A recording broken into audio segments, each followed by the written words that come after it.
আসবো? মাহতাব দরজায় তাকিয়ে মৃদুলাকে দেখে অবাক হয়, কেননা মৃদুলাকে খুব একটা কথা বলতে মিশতে দেখে না। তাছাড়া চন্দ্র আর মৃদুলা দুজনের ভেতরে তাদের মা ছোট মেয়েকে নিয়ে একটু বেশি রক্ষণশীল আচরণ করে দেখেছে মাহতাব। জুয়েনার বেশিরভাগ সময় মৃদুলার সাথেই থাকেন, একা ছাদে খুব একটা আসে না মৃদুলা। জি, বাইরে বসেন চেয়ারে, আমি আসছি। মৃদুলা জোরে জোরে হেসে দিয়ে ঘরের ভেতর ঢোকে, খাটের এক কোনায় বসে পা দুলিয়ে দুলিয়ে বলে, কেন এত ভয়? আপুর সাথে তো আপনি খুব গল্প করেন, রিকশায় ঘোরেন। আমার সাথে দিনের আলোয় কথা বলতেও ভয়? মাহতাব ঢোক গেলে চন্দ্র আর মৃদুলা এক না, এটুকুই বোঝার বুদ্ধি তার আছে। চন্দ্র বয়সে মাহতাবের প্রায় 2 বছরের বড়, আর বয়সের বড় মেয়ে তার চেয়ে কম বয়সী ছেলেদের সাথে কথা বললে পরিচিত মহলে খুব একটা কেউ কটু চোখে দেখে না, যদি না তা শালীনতার সীমা অতিক্রম করে।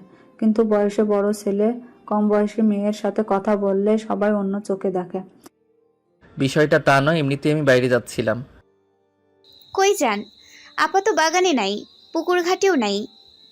মাহতাব মনে মনে আসলেই চন্দ্রকে খুঁজছিল সকাল থেকে। চন্দ্র হঠাৎ এড়িয়ে যাচ্ছে না পালিয়ে বেড়াচ্ছে বুঝতে পারছে না। সামনাসামনি দেখা হলে বোঝা যেত। হয়তো মাহতাবকে পারিবারিক অনেক গোপন বিষয় বলার পর চন্দ্র নিজে অস্বস্তি অনুভব করছে, এখন তা জানার সুযোগ এসেছে, কিন্তু মাহতাব মুখে বলে, না, ওনাকে খুঁজবো কেন, আমার নিজেরই কাজ আছে। তাহলে সমস্যা কি? আপু দেখলে রাগ করবে? রাগ করবে কেন? আবারও আপুর কাছ থেকে তার পছন্দের মানুষ নিয়ে যাচ্ছি ভাবতে পারে, মানে কিছু না। আচ্ছা, অস্থির হওয়ার কিছু নেই, আমি উঠে যাচ্ছি। শুধু আপনাকে একটু সাবধান করতে আসলাম। কি নিয়ে? মানুষ নিয়ে। মানুষ চিনতে ভুল করলে ভুগবেন। কাউকে কাউকে দেখলে মনে হয় ভাজা মাছ উল্টে খাইতে জানে না, অথচ মানুষের বুকে চাকু চালাতে হাত কাঁপে না। তীরটা কি নিজের বোনের দিকে? বাহ, তাহলে আমার তীরও জায়গা মতো। দেখেন, আপনাদের পারিবারিক বিষয়, তবু বলি, ভাই বোন, বোন বনের রং, গুণ এসব নিয়ে তুলনা নতুন কিছু না। আমাদের পারিবারিক ইতিহাসগুলোই এমন। সে আদিকাল থেকে পারিবারিক ঘৃণার বীজ এসব তুলনা দিয়েই বোনা হয়েছে। সময়ের সাথে আমরা শিক্ষিত হয়েছি, আমাদের বুঝতে হবে যারা ছোটবেলা থেকে এই ঘৃণার বীজ বুনে দেয় তারা আত্মীয় হলেও আপন নয়। আচ্ছা, তাহলে এই কাহিনী বলা শেষ? সেই চিরায়ত আপা চান বাহিরের মানুষের কাছে নিজের পরিবারের মানুষদের ভিলেন বানানো। শোনেন, সে কাল দেখো তাকে আমি আমার দাদি ফুপু অপছন্দ করে এই কথা বলছে না। সত্যিটা জানেন? সত্যি হলো সে নিজেই চরম হিংসুটে একজন। তার হিংসার আগুনে সে পুড়াইছে আপনি জানেন না। নইলে ফুপুদের কথা বাদ দেন, মা কেন তার উপর অসন্তুষ্ট? মা কি রং দেখে বাচ্চাকে ভালোবাসে? তুর্যের কথা বলে নাই আপনাকে? তুর্যকে? জানবেন জানবেন, কি বলবে আগেই বলে দেই। বলবে তুর্যের চরিত্র ভালো না, বহু মেয়ের সাথে সম্পর্ক ছিল, তাই সে চায় নাই আমার সাথে তুর্যের বিয়ে হোক। অথচ সত্যিটা কি জানেন? সত্যিটা হলো তুর্য তাকে পছন্দ না করে আমাকে করেছিল। সেই হিংসায় সে তুর্যের সাথে সাথে আমার জীবনটাও এলোমেলো করেছে। জ্ঞান দেয়া খুব সহজ, শুধু সাবধান করে দিলাম। যাকে চাঁদ ভাবছেন সে গ্রহণ লাগাইতে ওস্তাদ। মৃদুলা ছুটে বের হয়ে যায়। জুয়েনা ছাদে এসেছেন 2 মিনিট হলো। কাঁঠাল পাতার সাগুর পাঁপড় দিবেন, সারাদিন শুকিয়ে মচমচে হলে রাতে তেলে ভাজবেন, খুব মুচমুচে মজাদার হয়। জুয়েনা এমনিতে শব্দ না করে নিভৃতে হাঁটেন। ছাদের এক কোনায় বসে চুপচাপ পাঁপড়ের সরঞ্জাম ঠিক করছিলেন, দেখলেন মৃদুলা মাহতাবের রুম থেকে বের হয়েছে। মুখটা হাসি হাসি লাগছিল। মৃদুলা জুয়েনাকে খেয়াল করেনি বোধহয়, নিচে নেমে গিয়েছে। 2 দিন আগে নাহার বেগম একটা কথা তুলেছিলেন, রহমত সরকার জুয়েনাকে ডেকে বিষয়টা জানানো। নাহার বেগম ভাবছেন চন্দ্রের বিয়ে নিয়ে না ভেবে বরং মৃদুলার কথা ভাবুক জুয়েনা। মাহতাবের জন্য মৃদুলার প্রস্তাব দিতে চান তারা। ফিরোজ সরকারকে বললে কিছুতেই রাজি হবে না। বড় মেয়েকে রেখে ছোট মেয়ের বিয়ের কথা কিছুতেই ফিরোজ সরকার আগাবে না। কিন্তু নাহার বেগমের মতে চন্দ্রের বিয়ে হওয়া সহজ না, তুর্যের অধ্যায়ও সমাপ্ত করা উচিত। যা হওয়ার তা হয়েছে।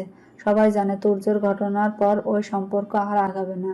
ছেলের পায়ের এত বড় ক্ষতি তুর্যের মা বাবা ভুলবেন না।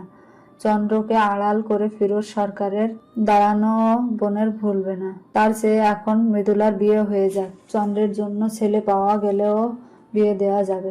মাহতাব ভালো ছেলে, ঢাকায় গেলে দেখা যাবে বিয়ে করে বউ নিয়ে আসবে।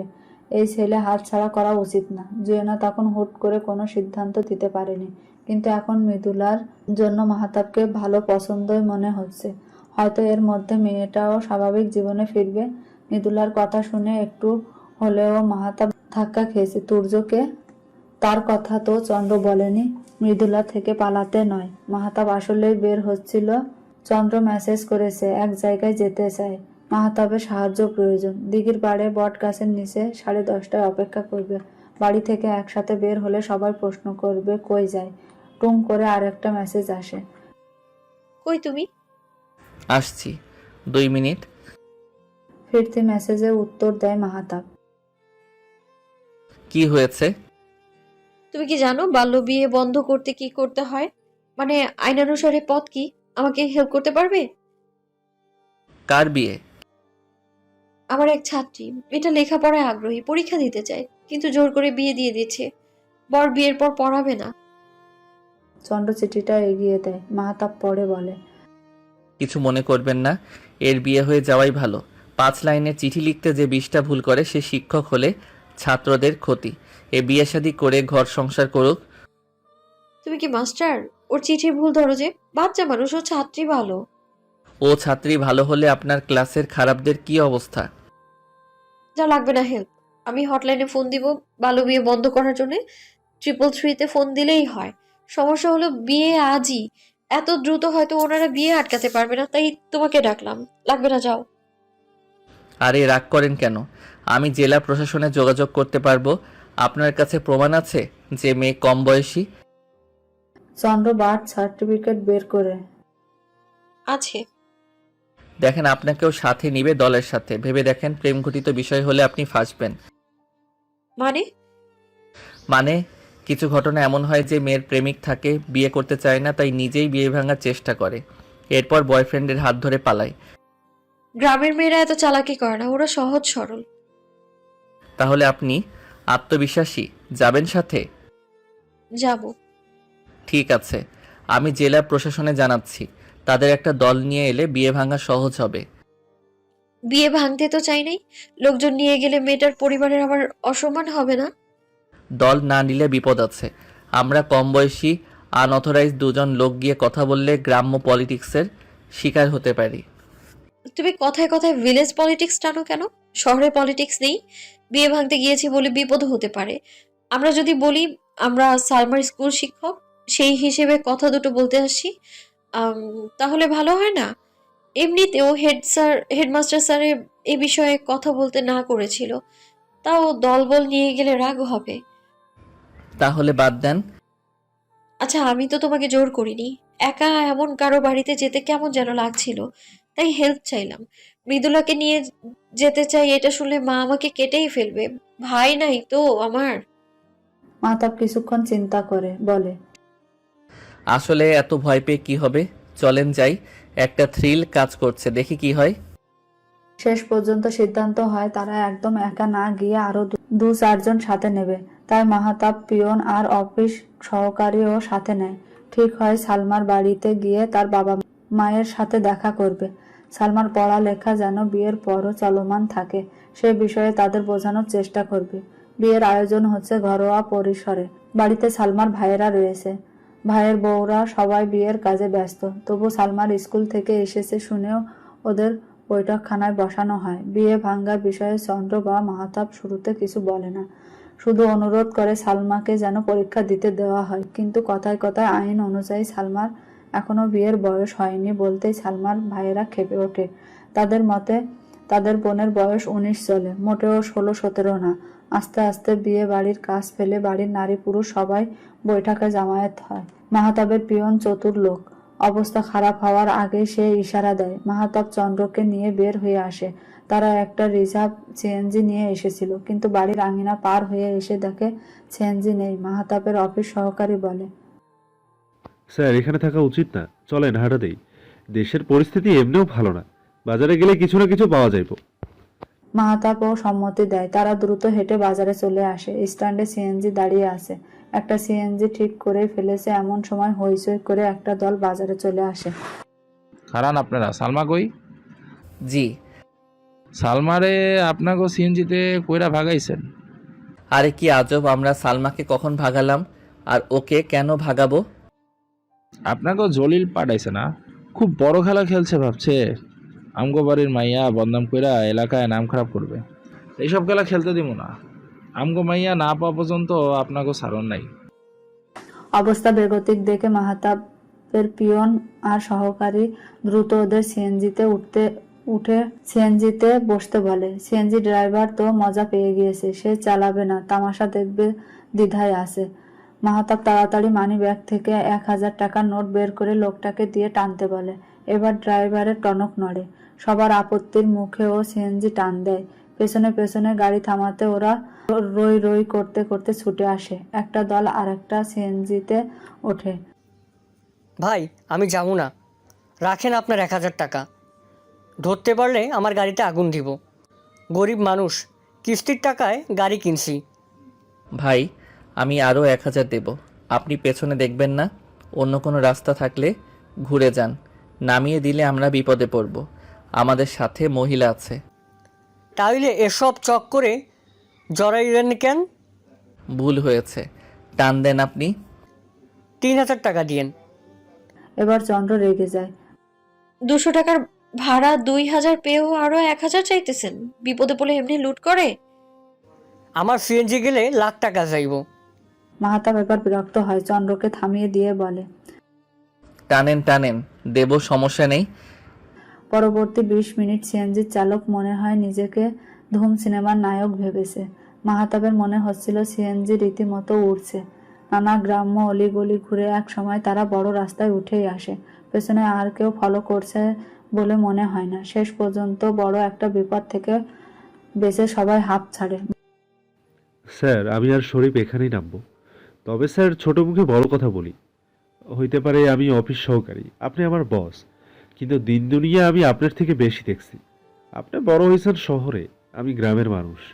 আপনারে শুরুতে সাবধান করছিলাম যে চাকরি করতে আসছেন তার বাইরে এদিক সেদিক মন দিয়েন না। বিপদ কোন দিক থেকে আসে কে জানে। দেখলেন তো আজ সরকারি চাকরি করি, আপনার না। এমনি আপনি ব্যক্তিগত কাজে আমারে আর শরীফরে ব্যবহার করতে পারেন না। লোকালি আমাদের কিন্তু একটা সম্মান আছে। আর যদি আমাদের বাইন্ধা রাখতো, মারধর করতো, এর জন্য আপনি দায়ী হইতেন। আপনার চাকরি নতুন, এখনই এমন ঝামেলায় জড়াইলে চাকরি পার্মানেন্ট হইব না। আমরা না হয় বড় জোর শাস্তি পাবো কিছু, আপনার চাকরি যাইতেও পারে।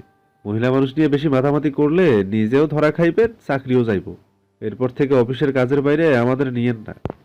মাহতাবের কিছু বলার থাকে না। আসলে সে অনেকটা ধোঁয়াশা রেখে শরীফ আর মাসুদ সাহেবকে সাথে নিয়ে গিয়েছিল। গ্রামের দিকে যেহেতু যাচ্ছে, ওরা নিশ্চিত ছিল না কৃষি পণ্য সংগ্রহজনিত কোনো বিষয়ে মাহতাব যাচ্ছে কিনা।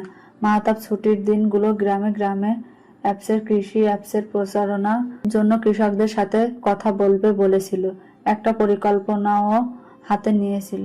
চন্দ্রকে দেখে একটু অবাক হলেও ভেবেছে চন্দ্রও কোনো সরকারি দপ্তরের কেউ।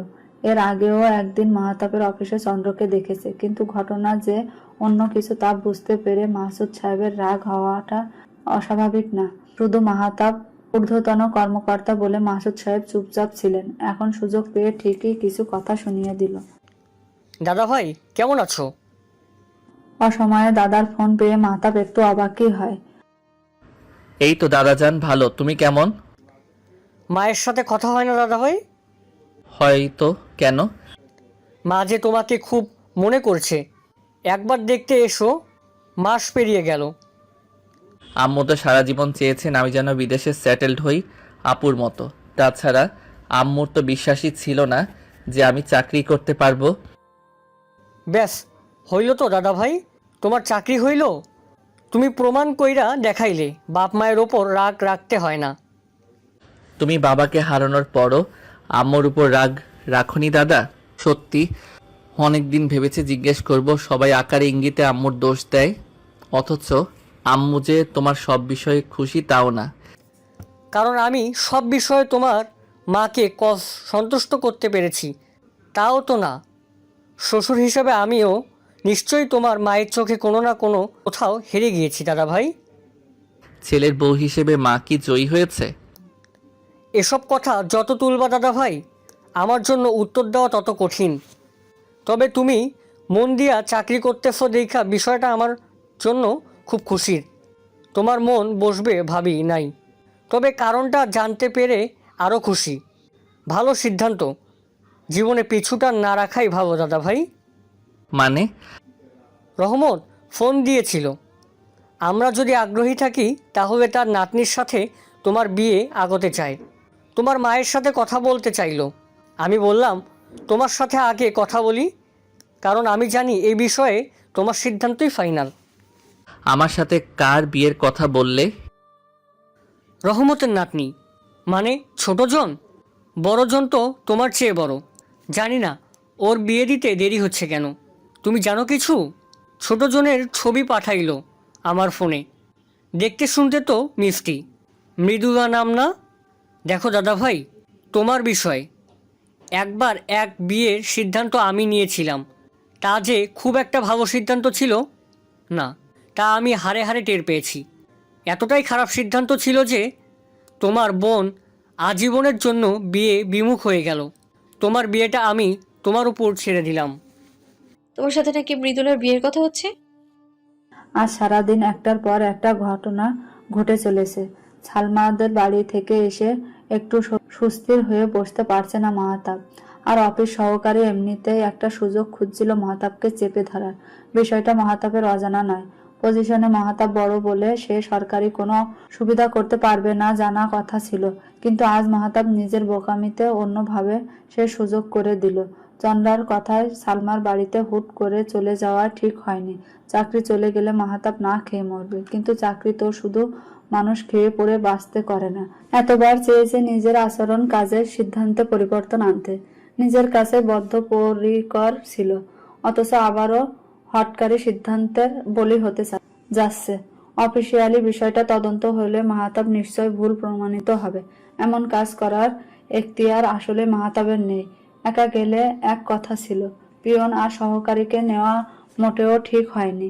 এর মাঝে চন্দ্রার আগমন মনে ভালো কোনো অনুভূতি আনতে পারছে না। মেয়েটার কি কোনো প্রেমিক ছিল? কি? সালমা, মেয়েটার কি প্রেমিক ছিল? কোথায় হওয়া হয়ে গেল? আপনি পালিয়ে আসতে পারলেও ঘটনা এখানে শেষ না। ওরা মেয়ের খোঁজে আমার অফিস, আপনার স্কুল হয়ে এ বাড়িতেও পৌঁছে যাবে। আমি তোমাকে বিপদে ফেলতে চাইনি। বিপদে আমরা পড়ে গিয়েছি। আচ্ছা, ওর চিঠি আপনার হাতে পৌঁছালো কি করে? বয়েজ সেকশনের একটা ছেলে দিয়ে গিয়েছিল এটা। ও গড, আপনার সন্দেহ হয়নি? আমি আসলে বিষয়টা এদিকে গড়াবে বুঝতে পারিনি। আপনি বোকা নন, যথেষ্ট বুদ্ধিমতী। আমি কত বড় বেকুব, হুট করে আপনার মাথায় নাচতে শুরু করলাম। তুমি এত রাগ দেখাচ্ছ কেন? রাগ দেখাবো না? আপনি কি বুঝতে পারছেন না আমরা কি বিপদে পড়তে চলেছি? মৃদুলা আমাকে সাবধান করেছিল। উফ, আমি তখনও পাত্তা দেইনি। মৃদুলা কি করেছে? আপনার কাছ থেকে সাবধানে থাকতে বলেছিল। হঠাৎ নিচে হইচইয়ের শব্দ ভেসে আসে। চন্দ্রা বাড়িতে এসে অনেকটা নির্ভর হয়ে গিয়েছিল, কিন্তু মাহতাব ঠিকই বুঝেছে বিষয়টা যত সহজে শেষ হয়ে গিয়েছে ভেবেছিল চন্দ্রা তত সহজ আসলেই না। তন্নি নামের যে মেয়েটা চন্দ্রকে সাবধান করেছিল তাকে সাথে নিয়ে কয়েকজন লোক এসেছে। চন্দ্রার স্কুলের হেডমাস্টার সাহেবও এসেছেন। সালমার পালানোর কথা গোপন থাকে না। রুবেল নামের ছেলেটা সালমাকে নিয়ে পালিয়েছে। সে সালমার বাড়ির আশেপাশে ঘুরঘুর করছিল, সময়ের সুযোগ খুঁজছিল পালানোর। চন্দ্র আর মাহতাবকে সালমার বাড়িতে ঢুকতে দেখে এক সময় হইচই বাঁধলে একটা সুযোগ পায়। সালমার সাথে এক ফাঁকে দেখা করে খুব দ্রুত ওকে পালাতে রাজি করে ফেলে। হাতের কাছে টাকা, শাড়ি, গয়না পোটলায় নিয়ে চন্দ্রাদের সাথে করে আনা সিএনজিতে উঠেই চিটাগাং বাস স্ট্যান্ডে পৌঁছে যায়। রুবেলের বড় ভাই ভাবি চিটাগাং পোর্টে চাকরি করে, ঠিক করে আপাতত সালমাকে নিয়ে সেখানেই যাবে, বিয়ে করে ফেলবে, বাকিটা পরে দেখা যাবে। এই ভাইয়া, তুই সব তুই মাস্টার নিরে কইছস না ওই পোলা সালমারে বিরক্ত করে? আমি কইতে চাইছি যে সালমার সাথে রুবেলের লাইন আছে, মানে রুবেল সালমারে লাইক করে। আপনি ওর চিঠিরে বিশ্বাস করেন না ম্যাডাম, আমার কথা শুনে নাই। হেডমাস্টার স্যার নিজেও খুব বিরক্ত। ওনার দীর্ঘদিনের শিক্ষকতার অভিজ্ঞতা থেকে দেখেছেন, ভালো উদ্দেশ্যে ছাত্রছাত্রীদের উপকার করতে গেলে অনেক সময় অনাকাঙ্ক্ষিত বিপদে পড়তে হয়। আজ চন্দ্রর পাকনামোর জন্য আবার ঝামেলায় পড়তে চলেছেন বুঝতে পারছেন। ফিরোজ সরকার আর রহমত সরকার তো বুঝতেই পারছিলেন না ঘটনা কি। ঠান্ডা মাথায় যে বিষয়টা বুঝবেন তার আগে অপর পক্ষ উত্তপ্ত হয়ে গিয়েছে। বহু কষ্টে বুঝলেন চন্দ্র আর মাহাতাব যে মেয়ের বিয়ে না দিতে বা পরীক্ষা দিতে দেওয়ার অনুরোধ করতে গিয়েছে, সে মেয়ে নিজেই তার প্রেমিকের সাথে পালিয়ে গিয়েছে। আচ্ছা, এখানে ওদের দোষ কি? ওরা তো ভালো মনে একটা কাজ করতে গিয়েছিল। আপনার মাইয়া সমাজ নষ্ট কইরা বেড়াইতাছে, আমগো কাছে প্রমাণ আছে। ওই ব্যাডার লগে নৌকাত ফষ্টি নষ্টি করছে, মাঝি আমগো এলাকার। আজ ভিড়ের ভিতরে চিন্না ফেলছে, আমাকে কাছে প্রমাণ আছে। ওই ছবি দেখা। মাহতাবের কাঁধের উপর মাথা রেখে খুব কাছে ঘনিষ্ঠ হয়ে বসে থাকা মেয়েটা যে চন্দ্র, তা চিনতে ফিরোজ সাহেবের কষ্ট হয় না। ঘটনা যে এই দিকে মোড় নিবে হতবিহ্বল মাহতাবও বুঝতে পারেনি। চারিদিকে চলেছে মব জাস্টিস নামক নৈরাজ্য। কোন বিপদে তারা পড়তে চলেছে ভাবতেই গলা শুকিয়ে আসে। ছবি যে সত্য তার প্রমাণ কি কম্পিউটারে বানানো হতে পারে না?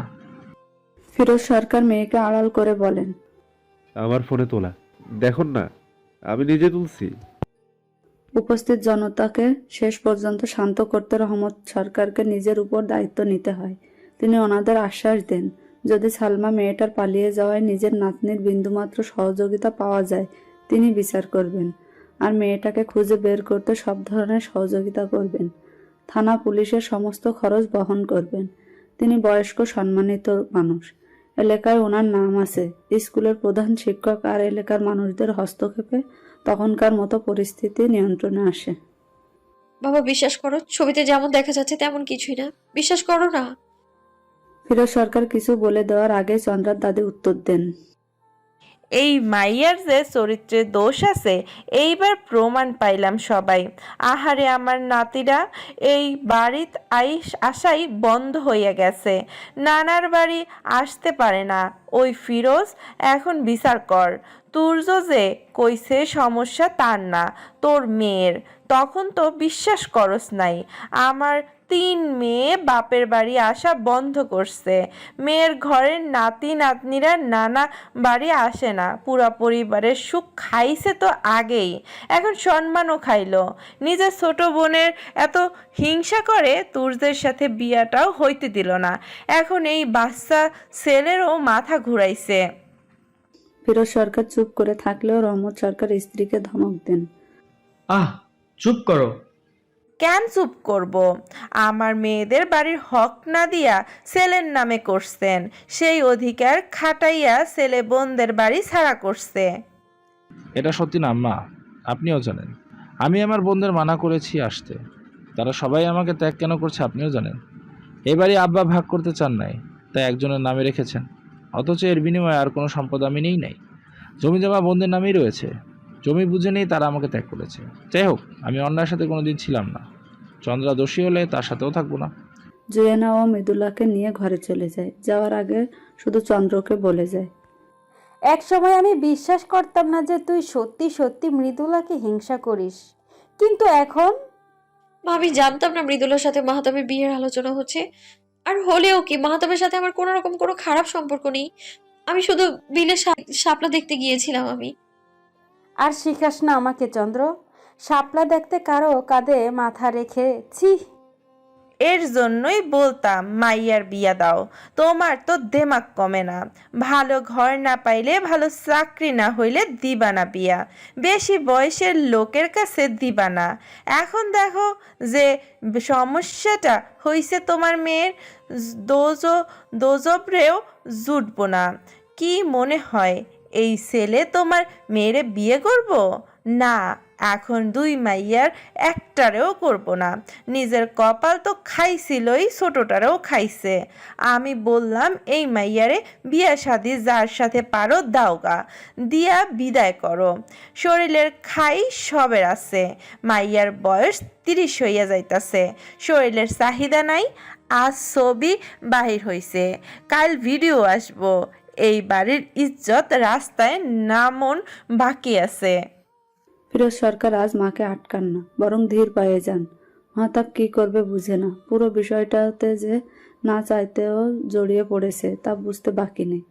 চন্দ্রকে তার মেয়ে হিসেবে খুবই ভালো লেগেছে, তাই বলে প্রেমে পড়ার মতো অবস্থায় তারা কেউই যায়নি। বিষয়টা দুই তরফা কিনা তাও জানে না, শুধু একটা সফট কর্নার তৈরি হয়েছিল চন্দ্রর প্রতি। হ্যাঁ, সে চন্দ্রের অতি পাকনামির জন্য একটু হলেও বিরক্ত ছিল, তবুও তাও অপছন্দের সীমা অতিক্রম করেনি। এখনও এভাবে চন্দ্রকে হেনস্থা হতে দেখে মাহতাবের খারাপ লেগেছে।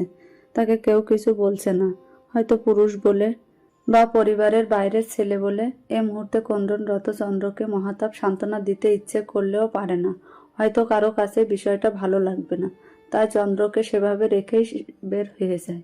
সালমার খোঁজ পাওয়া গিয়েছে। সালমা ফোনে জানিয়েছে সে তার পছন্দের ছেলেকে বিয়ে করেছে। তারা চিটাগাং পোর্টে আছে, পরীক্ষার সময় হলে আসবে, পরীক্ষা দিবে, তবে বাড়িতে যাবে না। বাড়িতে গেলে ভাইয়েরা ওই বয়স্ক লোকের সাথে তার বিয়ে দিয়ে দিবে। পেট মোটা, মাথায় চুল কম ওই লোককে বর হিসেবে সালমার একদম পছন্দ না। চন্দ্রা ম্যাডাম যে কিছু জানে না সে বিষয়টা নিশ্চিত করেছে। তবুও রহমত সরকারের ভালোই টাকা পয়সা খরচ হয়। চন্দ্রের জন্য চারিদিকে পাত্র খোঁজা হচ্ছে। জুয়েনা ধনুকে দিয়ে মাহতাবের খাবার পাঠিয়ে দেয়। মাহতাবকে জানিয়ে দেওয়া হয়েছে সে যেন বাইরে বাসা দেখে। চন্দ্রের বিয়ের আগে মাহতাব বাসা নিয়ে চলে যায়, এই ইচ্ছে জুয়েনার। ফিরোজ সরকার মেয়েকে এভাবে ধরে বেঁধে যা পান তারই সাথে বিয়ে দিতে আগ্রহী ছিলেন না। তিনি সংস্কৃতি মানা মানুষ। চন্দ্র বই পড়ে, ছবি আঁকে, তেমনি রুচিশীল কারোর সাথে বিয়ে চেয়েছেন। তা আয় কম হলেও কম। তার প্রভাষক বা চাকরিজীবী কাউকে পাত্র হিসেবে চান তিনি। যা বিয়ের প্রস্তাব আসছে কোনোটাই চন্দ্রার পড়ালেখা বা ব্যক্তিত্বের সাথে যায় না। অথচ নাহার বেগমের সাথে জুয়েনাও এবার বিয়ের জন্য মরিয়া হয়ে গিয়েছেন। অথচ ফিরোজ সরকারের এখনো মনে হচ্ছে ওনার মেয়ে পরিবারের সম্মান নষ্ট হওয়ার মতো কাজ করতে পারে না।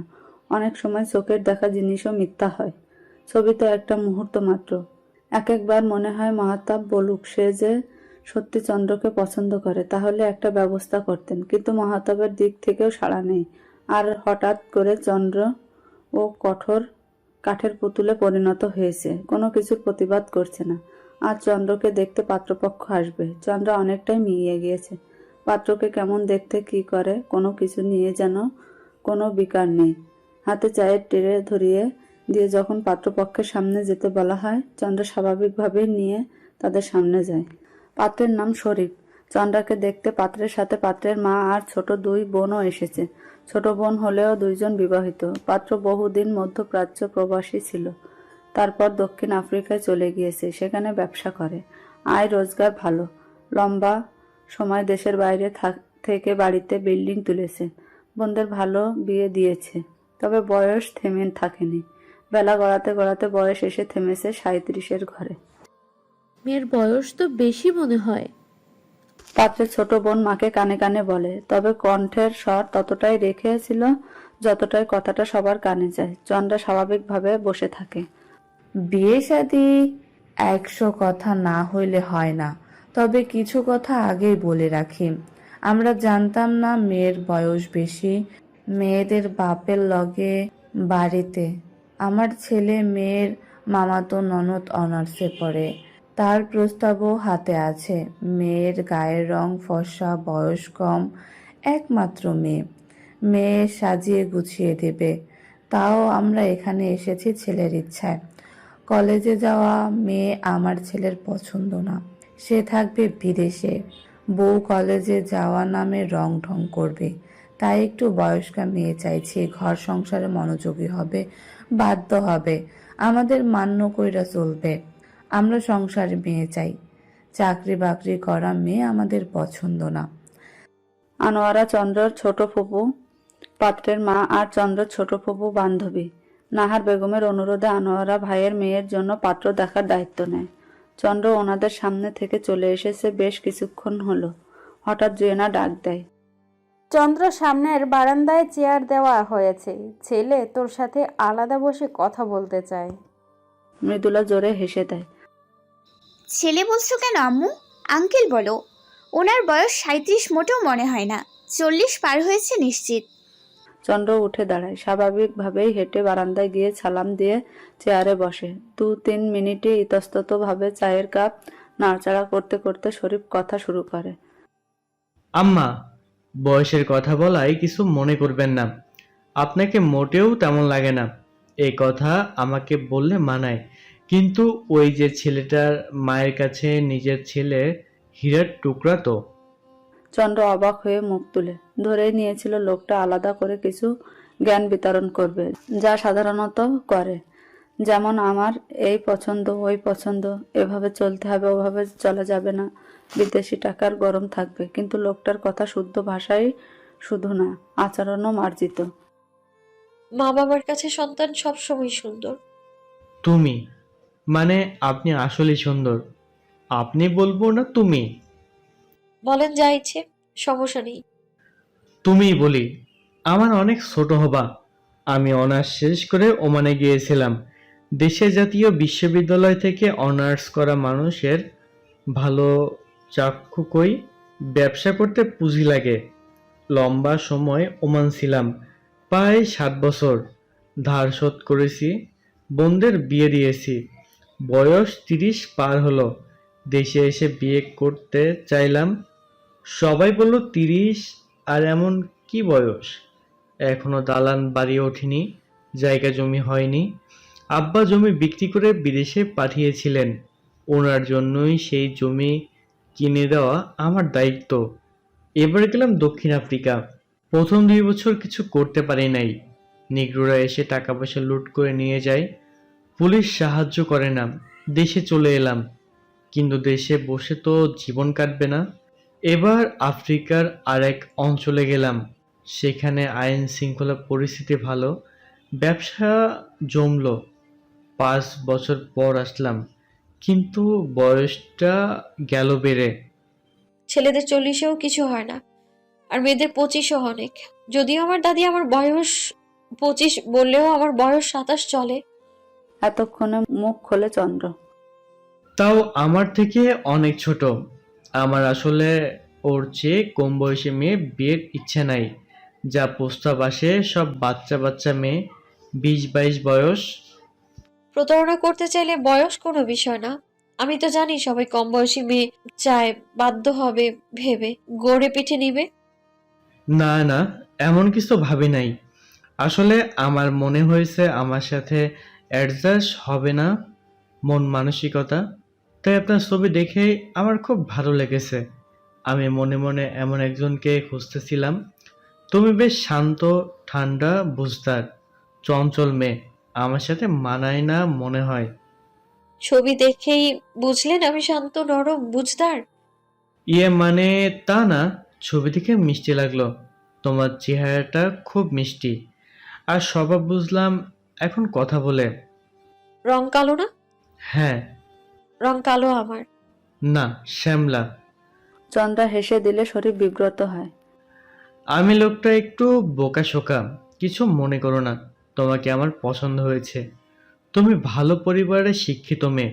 আমার ভয় ছিল অহংকারী ভাব নেওয়া হও কিনা। আমি বরং আশাবাদী ছিলাম না। আম্মাও এই জন্য আসতে চায় নাই, কারণ তোমাদের সামাজিক অবস্থান ভালো। তোমাকে বউ করলে মা বোন মান্য করবে না। কিন্তু দেখা যাচ্ছে তেমন না। তুমি মেয়ে ভালো। লোকটা সরলতায় চন্দ্রর ভালোই লাগে। লোকটা ভালো মানুষ বোঝা যাচ্ছে, যদিও পরিবার এত সহজ না। আর এটাই স্বাভাবিক, পরিবার এমন সহজ সরল সন্তানের মাথায় কাঁঠাল ভেঙে খায়। অল্প বয়স থেকে এরা সংসারের জোয়াল কাঁধে নেয়। এই যে মা ভাবছে ছেলের এমন কি বয়স হয়েছে, এটা মোটেও আদর না। সব সময় অনেকে সত্যি এ বলে বিয়ে দেরি করাতে থাকে মধ্যবিত্ত সংসারের। কেননা আয় করা ছেলেটা বিয়ে করে ফেললে যদি সংসারে আর আগের মতো টাকা না দেয়, তাই আগে বাকি ছেলে মেয়েগুলোকে দাঁড় করা। ঘর হোক, জমি হোক, সব হতে হতে হয়ে যায় মধ্যবয়সী। তখন নিতান্ত অনিচ্ছায় বিয়ের জন্য আগায়। তখনও কোনো মেয়ে মন মতো হয় না, কারণ সামনের মেয়েটা যে ছেলেটার জীবনে অধিকার নিয়ে আসছে, তাই শুরু থেকেই সে শত্রু হিসেবে গণ্য হয়। তাহলে আমরা চিন্তা ভাবনা করে জানাবো। বলে শরীফের মা আলেয়া আক্তার বিদায় চাইতে চান।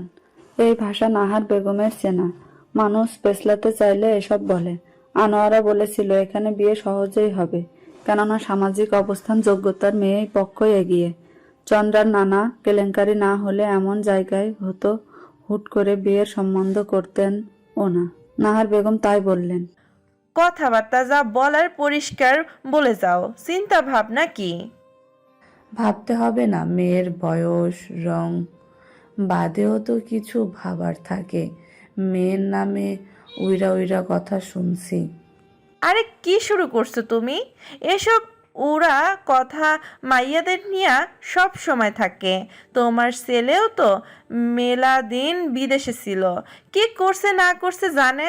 শোনো, আমার আনোয়ারার বান্ধবী তুমি, তাই তোমারে কটু কিছু বলতেছি না।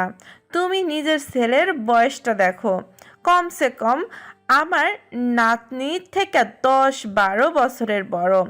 ভুঁড়ি আর চুল তো বাদই দিলাম। এটা কি করলেন খালাম্মা? ঠিকই বলি, আসার পর একই পেশাল শুরু করছো। শরীফ উঠে দাঁড়ায়। আম্মা, পাত্রী আমার পছন্দ হয়েছে, ভাবাভাবির কিছু নাই। আপনি চেইন আনছেন না সাথে, দিয়া দেন। নাহার বেগম খুশি। পাত্রপক্ষ চেন পরিয়ে দিয়ে পান চিনির আলাপ সেরে গিয়েছে। আলাপ যা করার নাহার বেগম আর রহমত সরকার করেছেন। ফিরোজ সরকার চুপ করে বসেছিলেন। জুয়েনাও সামনে থাকেনি, রান্নাঘরে কাজ করেছে। চন্দ্রা কোনো বিরোধিতা, অনিচ্ছা কিছুই জানায়নি। আপু, তুই সত্যি এই জায়গায় বিয়ে করবি? হ্যাঁ, করব, সেটাই ভালো না? তুই কি বোঝাতে চাস? স্যাক্রিফাইস করছিস আমার জন্য? না, লোকটা ভালো বলেই বিয়ে করছি। কেন, বড় চাকরি করা, স্মার্ট দেখতে ছাড়া কি একজন মানুষ যোগ্য হতে পারে না? লোকটা ভদ্রলোক, আমার কলঙ্ক নিয়েও ওনার মাথা ব্যথা নেই। মৃদুলা খুশি হতে পারে না, উল্টো বোনের উপর রাগ হয়। মাহতাব দিঘির পাড়ে কড়াই গাছের নিচে অপেক্ষা করছিল। ফিরোজ সরকারকে আসতে দেখে এগিয়ে আসে। আসসালামু আলাইকুম আঙ্কেল। ওয়ালাইকুম আসসালাম। এখানে যে তোমার বাসা খুঁজে পেয়েছো? জি, হাসপাতাল রোডে। ঈদের ছুটি তো মাসের শেষে পড়ল, ঢাকা থেকে ঘুরে এসে উঠে যাব। গুড। আঙ্কেল, বলো। ওই দিন আপনারা ছবিতে যা দেখেছেন তা সত্যি তেমন কিছু ছিল না। আমাদের ভালো একটা বন্ডিং হয়েছিল সত্যি, কিন্তু সেটার ভেতর কোনো নোংরামি ছিল না, বন্ধুত্বপূর্ণ সম্পর্ক ছিল। সেদিন আমরা শাপলা বিলে ঘুরতে গিয়েছিলাম। নিজের কিছু মনের কষ্ট আমি শেয়ার করেছি। কিছু চন্দ্রা মানুষ দুর্বল মুহূর্তে কান্নায় ভেঙে পড়ে, তখন পাশের মানুষ মানবিকতা থেকে কাঁধ পেতে দেয়, এতে অন্য কিছু ছিল না। সেদিন ওই লোকগুলোর সামনে এই কথাটা তুমি কি জোর গলায় বলেছিলে? আমি চেষ্টা করেছিলাম, বারবার বলছিলাম ছবি দেখিয়ে যা বোঝানো হচ্ছে তা ঠিক না, কিন্তু আমার আওয়াজ তো তখন পৌঁছাতে বাইরের মানুষদের কানে। যদি ঘরের মানুষেরা বিচারক না হতো। সত্যি বলতে আপনার আম্মা মানে দাদি যেভাবে নিজেই গালমন্দ শুরু করলেন, আপনারা সবাই যেভাবে চুপ হয়ে গেলেন, তাতে অন্যায় কথাগুলোই সমর্থন পেল। ছেলে খুন করে আসলেও কিছু বাবা মা ছেলেকে অবুঝ সহজ সরল ভাবে। সেটা যেমন অন্যায়, তেমনি ছেলে অপরাধী কিনা না জেনে সবার কথাই বিচার করাও তো অন্যায়। যাই হোক, এই কথাগুলো বলার জন্য আমি আপনাদের কাউকে পাচ্ছিলাম না। জানি আমাকে কেন্দ্র করে আপনাদের পারিবারিক মহল খারাপ হয়েছে, তাই নিজ থেকে ঘরে ঢুকে এসব বলতেও পারছি না। আপনি অনেক বিচক্ষণ মানুষ, সব সময় চন্দ্রকে আগলে রেখেছেন। ওনার বিয়ে দিবেন স্বাভাবিক বিষয়, কিন্তু বিয়েটা শাস্তি হিসেবে দিয়েন না। একজন ভালো মানুষ, তিনি ডিজার্ভ করেন। চন্দ্র তোমার বড়, আপু করে বলা উচিত। তোমাকে স্পষ্ট একটা কথা জিজ্ঞাসা করি, চন্দ্রার জন্য তোমার চিন্তার কারণ কি শুধু মানবিকতা? না, আমাদের মাঝে অন্য কোনো সম্পর্ক ছিল না, আর মৃদুলাকে আমি অন্য কোনো চোখে দেখিই নাই। দাদাজান আমাকে জানালে আমি তখনই না করে দিয়েছিলাম। তাই চন্দ্র মৃদুলার ক্ষতি করতে চায় বা হিংসা থেকে মৃদুলার বিষয়ে সম্বন্ধ নষ্ট করতে আমার সাথে জড়িয়েছে, বিষয়টা একদম ঠিক নয়। ঠিক আছে, তুমি ছেলে ভালো, বাড়ি থেকে গেলেও বিপদে আপদে প্রয়োজনে যোগাযোগ করো। আসলে তোমাদের কারো দোষ নেই। প্রাপ্তবয়স্ক ছেলে মেয়ে এক বাড়িতে থাকা, বন্ধুত্বপূর্ণ সম্পর্ক রাখা, বাইরে মেলামেশা করা, এসব সমাজের চোখে ভালো না, কেউ সহজভাবে নেয় না। মাহতাব জিনিসপত্র গুছিয়ে ফেলেছে। এমনিতে তেমন কিছু ছিল না, তবু ধনুকে সাথে নিয়ে গুছিয়ে রাখলো। ঢাকা থেকে ফিরে শুধু মালামাল টেনে নতুন বাসায় নিয়ে যাবে। ঈদের এবার লম্বা ছুটি, আজ বিকেলেই রওনা দেবে। আপনি তাহলে মাহতাব? দরজায় একজন অপরিচিত পুরুষকে দাঁড়িয়ে থাকতে দেখে অবাক হয় মাহতাব। জি, আপনি? আমি দুর্য, চন্দ্রা আর মৃদুলার ফুফাতো ভাই। তুর্য নামটা পরিচিত মাহতাবের। মাহতাবকে চুপ থাকতে দেখে তুর্যই বলে, আমাকে চেনার কথা না, কিন্তু এক জায়গায় আমি আপনি মৃদুল সবাই ধরা। চন্দ্র, শুনলাম চন্দ্রের পাল্লায় পড়ে শোকজ খেয়েছেন, তাও ভালো, অল্পের উপর দিয়ে গেছেন। যান বেঁচে আছে, চাকরি টিকে আছে। আমাকে দেখেন পঙ্গু করে দিল, খুঁড়িয়ে হাঁটি। নিজের ছোট বোনটাকেও ছাড়ে না। যার সাথে বিয়ে ঠিক হয় তার সাথেই নিজে গিয়ে ঢলে পড়ে। দুই বোনের এক বেটা নিয়ে টানাটানি শেষ হয় না। তুর্যের কথা শুনে মাহতাবের চরম রাগ ওঠে।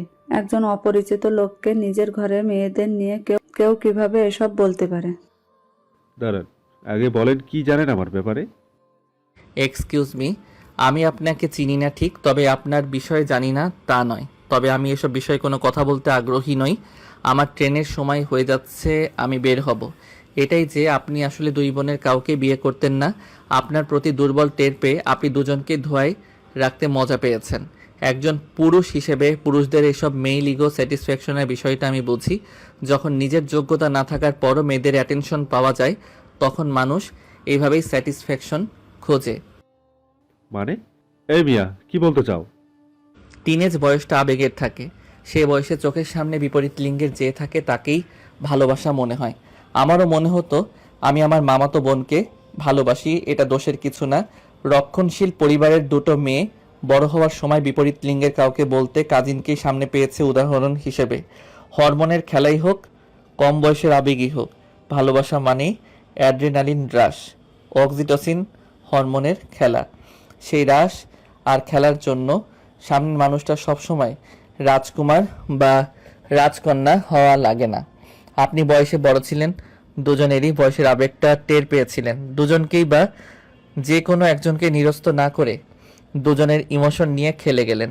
দুই বোনকে মুখোমুখি দাঁড় করালেন, অথচ আপনার কাউকেই বিয়ের পরিকল্পনা ছিল না। তুর্য ভাবতেই পারেনি মাহতাবের দিক থেকে কথার আক্রমণ আসতে পারে।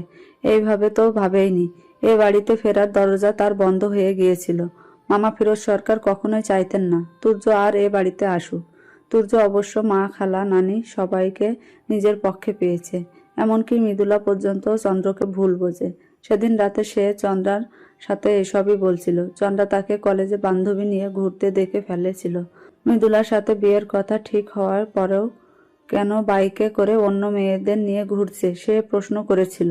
বাড়ির বড়দের মৃদুলাকে সব জানাবে ও বলেছিল, কিন্তু তুর্য ঠাট্টা করে বলেছিল দুই বোনের কাউকেই তার বিয়ের শখ নাই, দুইজনই টাইম পাস। চন্দ্র রেগে সরে এসেছিল। তুর্য নিজেই এগোতে গিয়ে পা হড়কে পড়ে যায়, কিন্তু দোষটা চন্দ্রের ঘাড়ে চাপায় যে চন্দ্রা হিংসা করে এমনটা করেছে।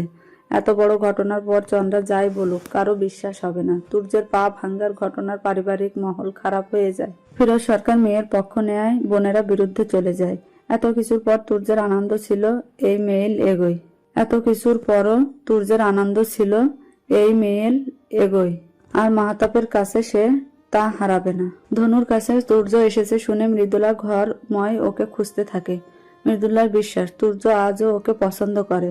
শুধুমাত্র চন্দ্র আর বাবার উপর রাগ থেকে তুর্য ওর সাথে সম্পর্ক ছিন্ন করেছে।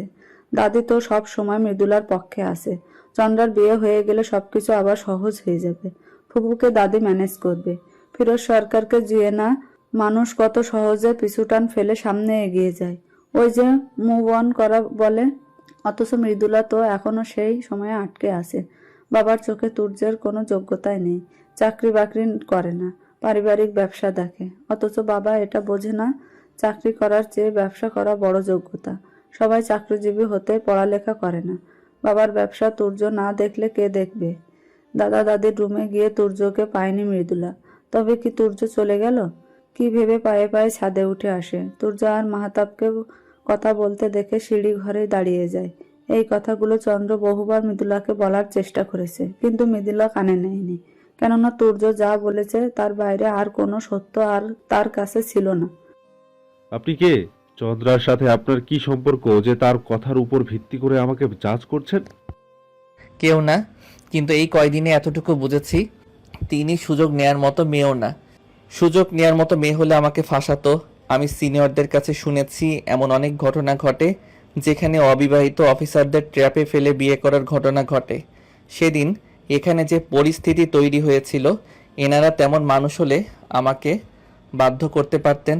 চন্দ্র যদি ওনার সম্মান বাঁচানোর দোহাই দিয়ে আমাকে বিয়ের চাপ দিত, বা ফিরোজ আঙ্কেল যদি মেয়ের সম্মান বাঁচাতে আমাকে অনুরোধ করতেন, আমার পেছনে ফেরার পথ থাকতো না। অথচ পুরো ঘটনায় যথেষ্ট বদনাম হওয়ার পরও চন্দ্র আমাকে একবারও জড়ানোর চেষ্টা করেনি, বারবারই বলে গিয়েছে আমার সাথে তার কোনো সম্পর্ক নেই। না ফিরোজ আঙ্কেল আমাকে কোনো ইমোশনাল ট্র্যাপে ফেলার চেষ্টা করেছেন। সেই মেয়ের আপনাকে নিয়ে মিথ্যা বলার প্রয়োজন নেই। একসময় মৃদুলাও বিষয়টা বুঝতে পারবে। হয়তো সেদিন জুয়েনা আন্টিও বড় মেয়ের উপর মনের কষ্ট ভুলে যাবেন, কিন্তু আপনি নিজে কোনো দিন শান্তি পাবেন না। কেননা সত্য আপনি নিজে ঠিকই জানেন, না চন্দ্র না মৃদুলা কারো সাথে আপনি সিরিয়াস ছিলেন না। এতদিন পর যদি মৃদুলার কাছে ফিরেও আসেন, সেই জন্যই যে আপনি এর চেয়ে বেটার পাননি আর পাবেনও না তা আপনার জানা। আই উইশ মৃদুলা বিষয়টা বুঝতে পারতো আর আপনাকে নিজেই রিজেক্ট করতো। আপু, হুম। তুর্য ভাই এসেছিল জানিস? দাদি খুব খুশি। চন্দ্র ভাবলেশীন ভাবে রং তুলির আঁচড় দেয়। যে পরিবারে সে বউ হয়ে যাচ্ছে সে পরিবারের আর্থিক অবস্থা ভালো, কিন্তু হাত ভর্তি চুড়ি নিয়ে ছেলের বউয়ের খুন্তি নাড়তে দেখতেই তারা অভ্যস্ত। বই পড়া, ছবি আঁকা, এইসব শখ যে সেখানে ভ্রুকুটি সৃষ্টি করবে তা চন্দ্রর বোঝা হয়ে গিয়েছে। স্কুলের চাকরি চন্দ্রার ভালোবাসার জায়গা।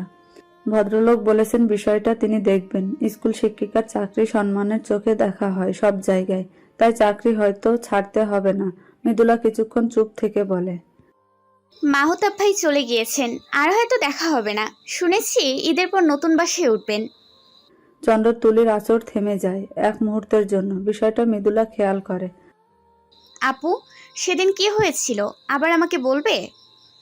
বলেছি তো, কিছু হয়নি, আমার ভুল হয়েছিল। কান্নারত অবস্থায় মাহতাবের কাঁধে মাথা দিয়ে ফেলেছিলাম আমি, আর কিছুই না। মাহতাব কোনো অন্যায়ের সুযোগ নেয়নি। আর তুর্য? চন্দ্রা ঘুরে বসে। মৃদুলা, আমি জানি তুই আমায় অপছন্দ করিস, এর দোষ আমি তোকে দিই না। এই বিষ তোর মনে একদিনে প্রবেশ করেনি, বছরের পর বছর ধরে দাদি প্রবেশ করিয়েছেন। আমি যদি তোকে বলতে পারতাম দাদি কেন করেছেন এমনটা, হয়তো তুই বুঝতে পারতি। কিন্তু বাতে, তুই তুর্যকে পেয়ে খুশি থাকলে আমার দোয়া থাকবে সব সময়। তুই না চাইলে বিয়ের পর আমি এই বাড়িতেও আসবো না। তোর যেন বিন্দু মাত্র অস্বস্তি না লাগে, আমি তাই চেষ্টা করব। তবুও বলি, কিছু মানুষের স্বভাব পরিবর্তন হয় না। তুমি তো অনেক বোঝো তাই না? আমিও বুঝি, কিন্তু একটু দেরি হয়। দাদির তোমার প্রতি বিদ্বেষের কারণ হলো তোমার রং, যে রং দাদিকে তার অতীতে নিয়ে যায়। চন্দ্র থ হয়ে বসে থাকে। মৃদুলা আবার বলে, তুমি এই কথাটা কবে থেকে জানো? চন্দ্র চুপ করে থাকে কিছুক্ষণ, তারপর বলে, বাবা আমাকে ওনার কাছে নিয়ে গিয়েছিল। জানিস, ওনার চেহারার সাথে আমার চেহারার আশ্চর্য মিল। দুজনেরই চিবুকের কাছে এই মস্ত বড় তিল। মৃত্যুশয্যায় ছিলেন। বাবা ওনার দেখাশোনা করতেন আড়াল থেকে। মারা যাওয়ার আগে পরিচয় দিয়ে সামনে এসেছিলেন। তিনি আমাকে খুব আদর করলেন। এর কিছুক্ষণ পরেই মারা যায়। তিনি কে? বাবার আসল মা। দরিদ্র অসহায় এতিম মহিলা ছিলেন। স্বামী পরিত্যক্তা। দাদা জানের গ্রামের বাড়িতে কাজ করতেন। দাদা জমা জমি দেখতে যেতেন। আর বাবা ওই মহিলার সন্তান ছিলেন? দাদার অবৈধ সন্তান? দাদি শুধু মেয়ে হচ্ছিল, বংশ রক্ষার জন্য ছেলে প্রয়োজন ছিল। বাবাকে গ্রহণ করে দাদি এই বাড়িতে নিজের স্থান ধরে রেখেছেন। এছাড়া তিনি করতেনই বা কি? 3টা মেয়ের জন্মের পর 4র্থবার ওনাকে বাড়ি পাঠিয়ে দেওয়া হয়। দাদির বাবার বাড়ির অবস্থা এমন ছিল না যে তারা 3টা নাতনি সহ মেয়েকে রেখে দেবেন। দাদার দেওয়ার সমাধানই মন মতো হয়। দাদির বাড়ির মানুষেরাও দাদিকে এসবে চেপে গিয়ে দাদাকে গ্রহণ করার পরামর্শ দেন। দাদি এই বাড়িতে ফিরে আসেন পুত্র সন্তান কোলে নিয়ে। দাদার কি হয়েছিল? মৃত সন্তান হয়েছিল। দাদার প্রতারণার কথা জানতে পেরে মাথা ঘুরে পড়ে গিয়েছিলেন। বাচ্চা পেটের ভেতর আঘাতেই নষ্ট হয়ে যায়। ভালোই হয় দাদার জন্য। আরেকটা মেয়ের বাবা ওনাকে হতে হয়নি, বরং সে জায়গায় নিজের। তবে তিনি দাদিকে কথা দিয়েছিলেন ওই মহিলার সাথে কোনো যোগাযোগ রাখবেন না। রাখেননি। আর এককালীন কিছু টাকা পয়সা দিয়ে বিদায় দিয়ে দিয়েছিলেন। কোনো এক লোকের সাথে বিয়ে দিয়ে পারও করে দিয়েছিলেন। সেখানে আর সন্তানাদি হয়নি। বাবা কখন জানতে পারলেন? মায়ের ভালোবাসা এমন একটা জিনিস যা অনুভব করার জন্য সন্তান হৃদয় যথেষ্ট। তোর কি মনে হয় না, 3 কন্যার পর আরাধ্য ছেলের জন্মের পর বাবার প্রতি দাদির যে ভালোবাসা থাকার কথা তা কোনোদিনও ছিল না? দাদা ভালোবাসতেন, কারণ যতই হোক তার রক্ত। দাদি শুধু লালন পালন করেছেন, বাধ্য হয়ে, মুখ বুঝে। এত বছর পর যখন তার আর সংসার রক্ষার বাধ্যবাধকতা নেই, দাদি প্রায় বিদ্রোহী হয়ে যান। প্রতি মুহূর্তে ওনার মনে হয় দাদা ওনাকে ওনাদের মেয়েদের ঠকিয়েছেন। আর দাদারও ধারণা দাদি বাবাকে ঘৃণা করেন, তাই বাবার জন্য এই বাড়িটা জীবিত থাকতেই লিখে দিলেন। তবে কি জানিস, দাদি মানুষটা আসলে খারাপ না। আমার চেহারা গায়ের রং দেখলেই প্রতি মুহূর্তে স্বামীর প্রতারণার কথা ওনার মনে পড়ে। আর আমাকে বাবা ভীষণ ভালোবাসে, তাই আমাকে আঘাত করে বাবাকে কষ্ট দেয় দাদি। বাবাকে কষ্ট দিলে দাদাও আঘাত পায়। এ ওনার অদ্ভুত প্রতিশোধ। মৃদুলা এসে বোনকে জড়িয়ে ধরে। আমি এত বোকা কেন আপু? আমি কেন কিছু টের পাই না? এজন্য দাদির মনটা এতটা তিক্ততায় ভরা। শুরুতে মাকে আঘাত করে বাবাকে কষ্ট দিত, আর এখন তোমাকে দিয়ে। কিন্তু তুই এসব কিভাবে জানলি? বাবা বললেন। বাবা বাবা কেন বলে এসব কথা? বাবা না বললে বুঝতেই পারতাম না। তোমাকে বাবা বেশি ভালোবাসে বলে যে আজন্ম অভিযোগ আমার ছিল, তা আসলে ভুল। বাবা তোমার মাঝে নিজের আসল মায়ের ছায়া পান। সেই মমতাও এ আদরের কারণ নয়।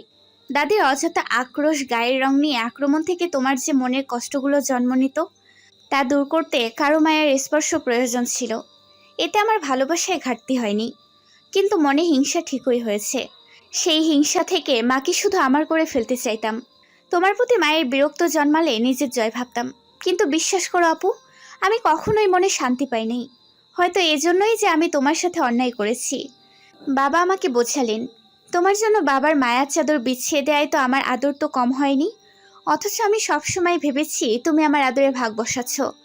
বাবা তোমাকে মাথায় করে রাখে, মা আগলে রাখে। যাকে আমি ভালোবাসি তাকেও তুমি নিতে চাইছো। সত্যি বলতে আমার মনে হতো আমার সৌন্দর্যকে তুমি হিংসা করো, আমার সব কিছুই তুমি তাই নিয়ে নিতে চাও। অথচ তুমি না, আমিই চেয়েছি তোমার কাছে কিছুই না থাকুক। তুর্য ভাইয়ের প্রতি আমার কোনো অনুভূতি নেই, তুই নিশ্চিন্ত থাক। আর মাহতাব ভাইয়ের প্রতি? তার প্রতিও নেই। তার প্রতি কেন থাকবে? চন্দ্র তাড়াতাড়ি রং তুলি গুটিয়ে উঠে দাঁড়ায়। মাহতাব ভাইয়ের কিন্তু আছে, আমি স্পষ্ট টের পেয়েছি। সে যখন তুর্য ভাইয়ের কাছে তোমাকে নিয়ে বলছিল, তখন মনে হচ্ছিল। কি মনে হচ্ছিল? কিছুই না। কিন্তু তুর্য ভাই মাহতাবের সাথে কথা বলতে গেল কেন? ভালোই হলো, তোমাকে নিয়ে খারাপ কথা বলতে গিয়েই তো নিজের আসল চেহারাটা প্রকাশ করলো। হয়তো আগেই প্রকাশিত ছিল, কিন্তু আয়নাটা তোমার হাতে ছিল বলে আমি অবিশ্বাস করেছি। সব তোমার বানানো কথা ভেবেছি। আজ আড়াল থেকে না শুনলে এই সত্যের আয়না আমার কাছে কখনোই উন্মোচন হতো না। না জেনে এতদিন তোমাকে নিয়ে কম দোষারোপ তো করি নাই। এমনকি মাহতাব ভাইয়ের কাছেও তোমাকে নিয়ে এলোমেলো কথা বলেছি।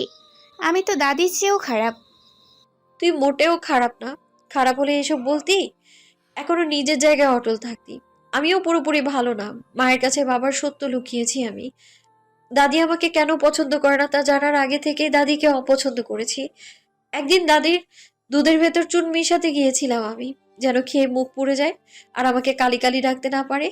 সেদিন বাবার কাছে ধরা পড়ে যাই। আমার মনে যে দাদির উপর রাগ ঘৃণা জন্ম নিয়েছে বুঝতে পেরে বাবা আমার কাছে সত্যটা প্রকাশ করেছেন।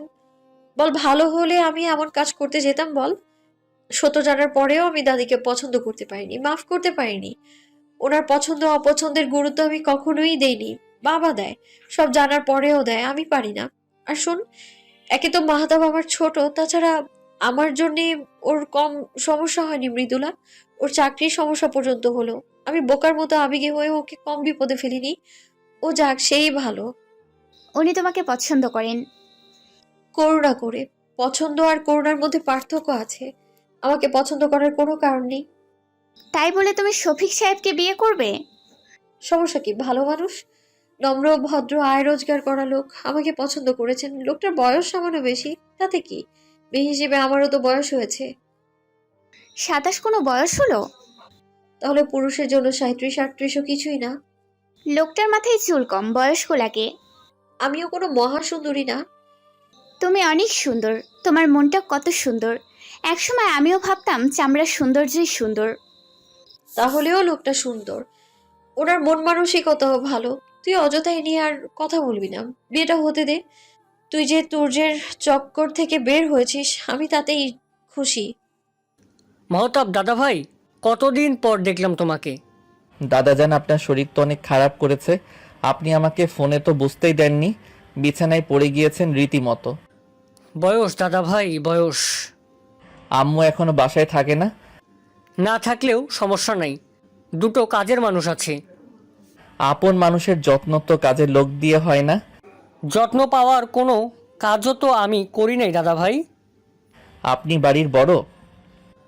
অনেক সময় বড় হইলে সম্মান পাওয়ার যোগ্য হয় না দাদা ভাই। মায়েরে ভুল বোঝো না, তোমার মা মেয়ে খুব ভালো মানুষ। আজ দাদাজান বারবার মায়ের পক্ষ নেয়। মাহতাব বোঝে দাদার শরীরের সাথে মনও ভেঙে গিয়েছে। এমনিতেও দাদা মাকে নিয়ে বদনাম করে না, কিন্তু এভাবে পক্ষ নিয়ে দ্বন্দ্বও করে না। তোমার বোনের সাথে মায়ের সাথে রাগ করে রাখো না দাদা ভাই। মা বোনের মতো আপন কে আছে বলো? তুমি আজ একেবারে বোনের ফোন দিবে, এটা আমার অনুরোধ। তারে দেশে আসার কথা বলবা। আমি বললে সে আসবে না, তুমি বললে আসবে। আমার মন বলতেছে সময় বেশি নাই, মরার আগে নাতনিটারে দেখতে চাই। আপু, তুমি একবার দেশে আসো, দাদার শরীর ভালো না। আমি বরং টিকিট পাঠাই, তুই আম্মুকে নিয়ে এখানে আয়। আমি তোদের পাকাপাকিভাবে নিয়ে আসার কাজও শুরু করতে চাই। আমি বললাম দাদার শরীর ভালো না। তাই তো বললাম, দাদা না থাকলে তো দেশে আর কোনো পিছু টান থাকে না। তুমি এভাবে বলতে পারো? দাদা যান মারা যাওয়ার অপেক্ষায় আছো। আমি কিছুর অপেক্ষায় নেই, তাই বললাম যে স্বাভাবিক। তোমার আম্মুর তোমাদের কি মনে হয় না বড় অমানবিক কথা তোমরা সাধারণভাবে বলে ফেলো? হ্যাঁ ফেলি, কারণ আমরা এমন কিছু জানি যা তুই জানিস না। তোকে জানাতে চাই না, কারণ তুই তা নিতে পারবি না। সেজন্য তুই যত সহজে দাদার জন্য নরম হোস, আমি পারি না। আমার চোখে আমার আম্মুর মুখ ভাসে। আর আব্বুর মুখ ভাসে না? আব্বুও তোমাকে না দেখতে পেয়ে মারা গেলেন, দাদার এমন অবস্থায় আসবে না? এত কিসের অভিমান যা মানুষের চেয়েও বড়? আম্মু আব্বুকে এড়িয়ে যেত, এই ধারণা থেকে তুই আম্মুর ওপর অভিমান রাখিস নাই। এই অভিমানের জোরে তুই ঢাকায় আম্মুকে ফেলে গ্রামে গিয়ে চাকরি করিস না? করেছি, তবে আমি আম্মুকে ত্যাগ করিনি, তুমি আব্বু আর দাদাকে করেছো। আমিও ত্যাগ করিনি। তবে সেই উত্তর আমার কাছে নেই। আমি শুধু চাই তুই দেশের মায়া কাটিয়ে এখানে এসে সেটেল হ। মামা পরিজাতের সাথে তোর বিয়ে দিতে এখনো রাজি, তুই শুধু বাইরে সেটেল হ। আমি তো রাজি না। তুই পরিজাতকে বিয়ে করতে রাজি না? না, ওই মোহ আমার অনেক আগেই ভঙ্গ হয়েছে। মাহতাবের এমন নিরাসক্ত কথায় বোন অবাকই হলো। মাহতাব সত্যিই বলেছে, মামাতো বোন পারিজাতের মোহ তার সত্যিই ভঙ্গ হয়েছে।